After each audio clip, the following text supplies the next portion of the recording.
한 주간도 평안하셨는지요? 오늘도 말씀을 함께 나누는 시간을 허락하신 하나님께 감사드립니다. 오늘도 배우기 전에 함께 기도했으면 합니다. 항상 크리스찬으로서 담대하게 승리하게 해달라고 기도하시고요. 오늘도 말씀을 배울 때 큰 깨달음을 주옵소서라고 함께 기도하시겠습니다. 거룩하신 아버지 하나님, 오늘도 말씀 앞에 섰습니다. 한 주간을 또 살아갈 텐데 하나님 능력 주시고 잘 감당하게 하옵소서. 믿음을 더하여 주시고 오늘도 말씀 배울 때 큰 은혜가 되어 이 어려운 시기에 하나님 우리에게 담대함으로 믿음으로 승리하게 하옵소서. 감사하며 예수님의 이름으로 기도하옵나이다. 아멘. 오늘은 바른 신학 바른 생활 제10과 구원이란 무엇인가에 대해서 배워보도록 하겠습니다. 신학적으로는 구원에 대해서 다룰 때 그 주제를 구원론이라고 부릅니다.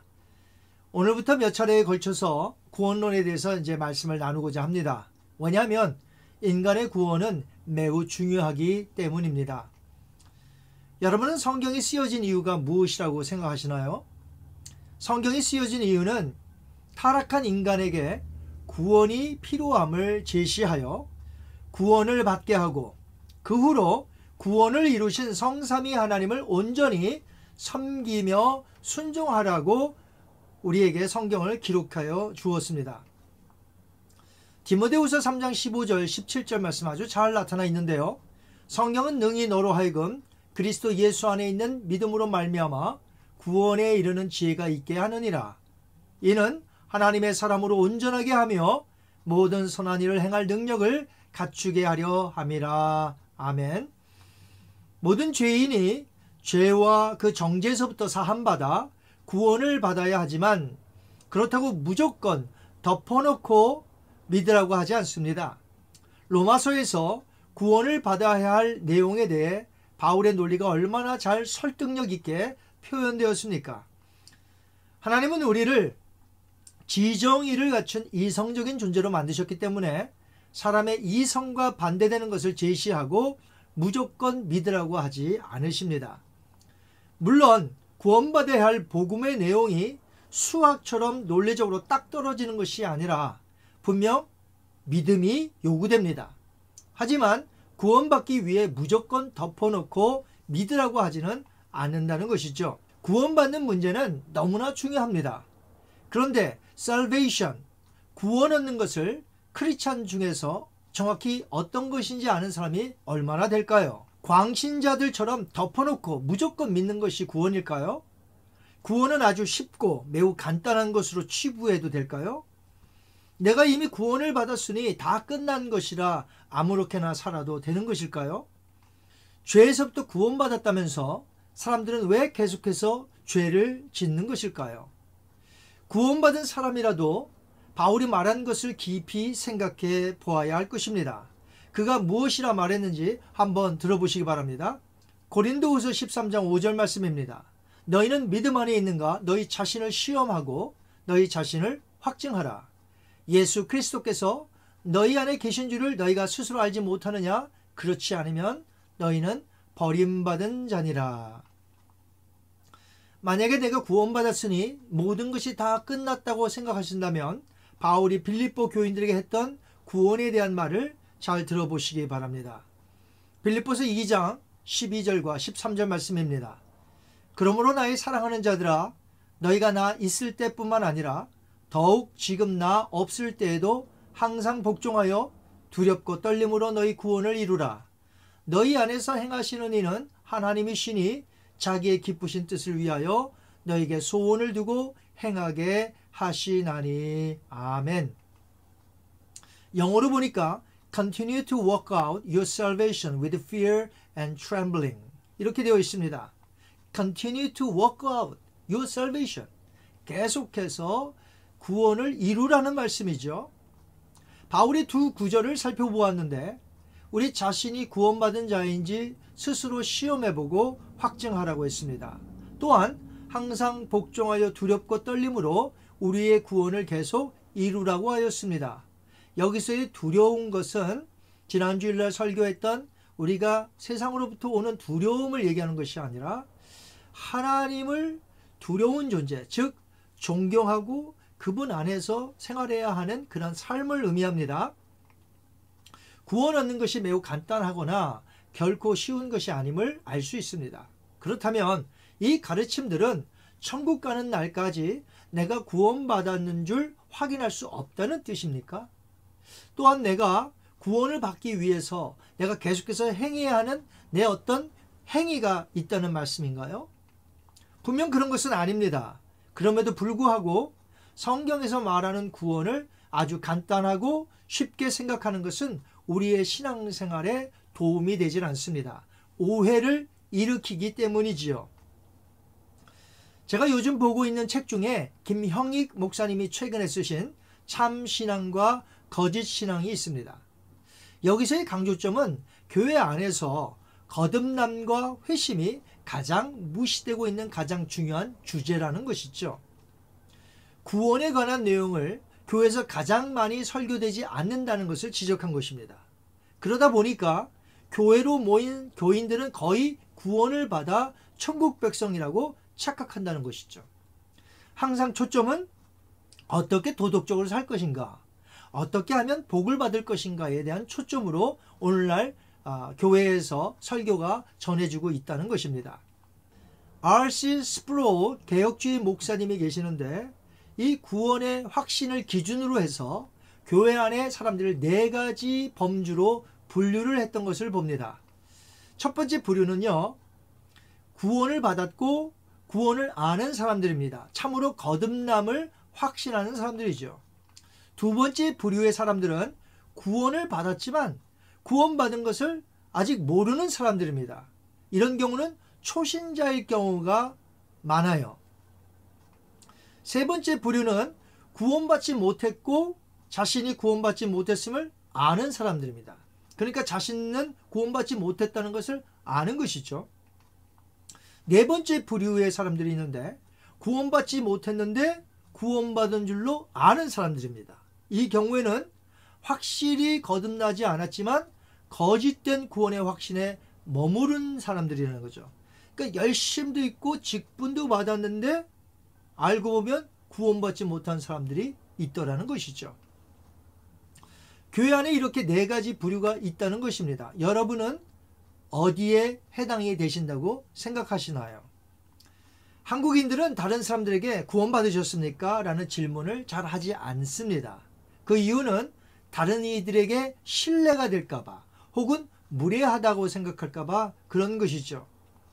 그런데 미국인 크리스찬들은 상대방에게 Are you born again Christian? 이런 질문을 많이 합니다. 미국 사람들은 이 말을 자주 사용해요. 그래서 크리스찬이라는 단어를 빼놓고 그냥 Are you born again? 이렇게 물어도 불신자조차도 무슨 말을 하려는지를 알 정도로 많이 사용한다는 것이죠. 제가 2009년 시애틀에 총회로 모였을 때에 어떤 미국 노인이 처음 보는 저에게 Are you born again Christian이라는 질문을 하였습니다. 그런데 이 질문을 받기 전에 제가 목사고 우리 한인 목회자들이 모여서 컨퍼런스가 있다고 말을 했는데도 저한테 그렇게 묻는 것입니다. Are you born again Christian? 그냥 구원받으셨습니까? 라는 질문이 아니라 미국인들은 항상 born again 이런 단어, 즉 중생, 거듭났냐고 묻는다는 것이죠. 자, 이제 구원이라고 할 때에 단순하지 않다고 제가 말씀을 드린 이유를 설명하겠습니다. 구원은 죄와 죄의 형벌에서부터 탈출로서 이미 already 그러나 아직 not yet 사이에 있는 과정인 것입니다.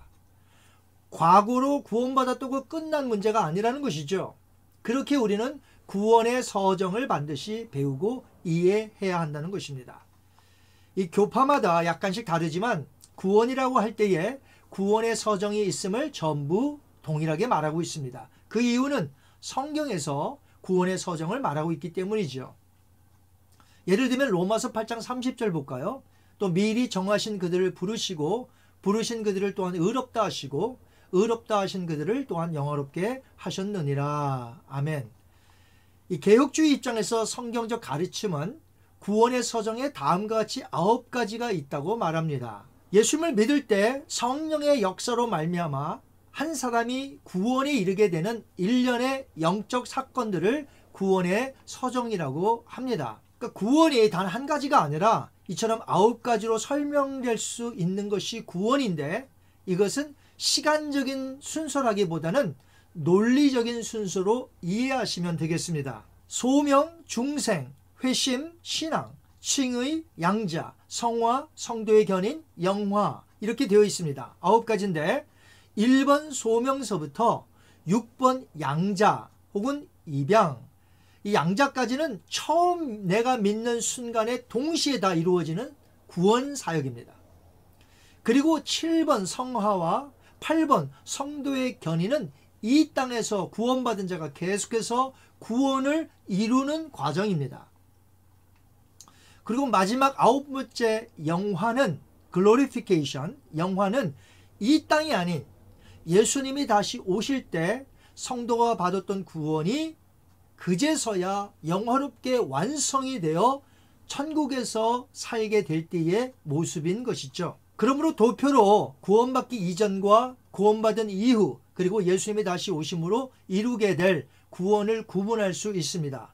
구원받기 이전에 육의 사람이었죠. 아직 구원받지 못했습니다. 구원받은 이후에는 소명서부터 중생, 그리고 성도의 견인까지 구원받은 이후에 이 땅에서 이제 구원을 받았고 구원을 이루게 되죠. 영의 사람이 된 것입니다. 이미 그러나 아직 이때 가운데에 이제 살게 되는 것이죠. 그리고 이제 세 번째는 천국에서 살게 되는데, 그때 우리의 구원이 완성이 되어 영화롭게 되는 거죠. 글로리피케이션, 이것이 바로 구원의 완성, 영생의 부활체로 살아간다는 것입니다. 그러니까 구원이라고 할 때에는 예수님을 믿는 순간 성령님의 적용으로 인해서 내가 구원을 받은 것은 사실이지만, 이 땅에서 성화와 인내의 구원의 단계를 거쳐서 마지막 단계인 영화가 되어야 내가 받은 구원이 완성되는 것임을 알 수 있습니다. 구원에 관한 단계를 조금 더 알기 쉽게 도표로 보자면 이렇습니다. 여러분이 보시는 대로 소명에서부터 양자까지는 과거적 구원, 그러니까 구원을 동시에 받은 것입니다. 성화와 견인은 현재적 구원, 계속해서 지금 살아가고 있습니다. 그리고 영화는 미래적 구원에 해당이 됩니다. 이 모든 것을 통틀어서 구원이라고 부르는 것이죠. 그렇게 구원받았으면서 왜 아직도 죄를 짓냐고 묻는다면, 아직 미래적 구원 영화에 이르지 못했기 때문입니다. 아직 영화를 이루진 못했지만 이미 구원을 받은 자로서 이 땅에서 살다가 죄를 지으면 하나님께 회개하고 계속해서 거룩한 삶과 인내하는 과정을 지금 지내고 있는 것이죠. 성령님의 역사로 시작된 한 인간의 구원에 대해서 이제 다음 시간부터 구원의 서정을 하나씩 자세히 배워보려고 합니다. 이 시간 한번 다 같이 기도합니다. 자비로우신 아버지, 감사합니다. 구원이란 무엇인가에 대해서 배웠습니다. 구원에 9가지 구원의 서정이 있음을 우리가 배웠습니다. 이제 다음 주부터 하나씩 배워나갈 텐데, 하나님, 우리로 하여금 이 구원 사역을 일으키신 성삼위 하나님의 그 구원 사역에 감사하게 하시고, 내가 받은 구원이 이런 것이구나 하면서 깨달아 알아 이 땅에서 저 영화롭게 되는 그 구원의 완성에 이르는 날까지 최선을 다하여 주님을 위하여 살게 하옵소서. 감사하며 예수님의 이름으로 기도하옵나이다. 아멘. 다음 시간에는 말씀드린 대로 구원의 서정, 첫 번째 소명에 대해서 배워보도록 합니다. 한 주간도 승리하시는 여러분 되시기 바랍니다. 감사합니다.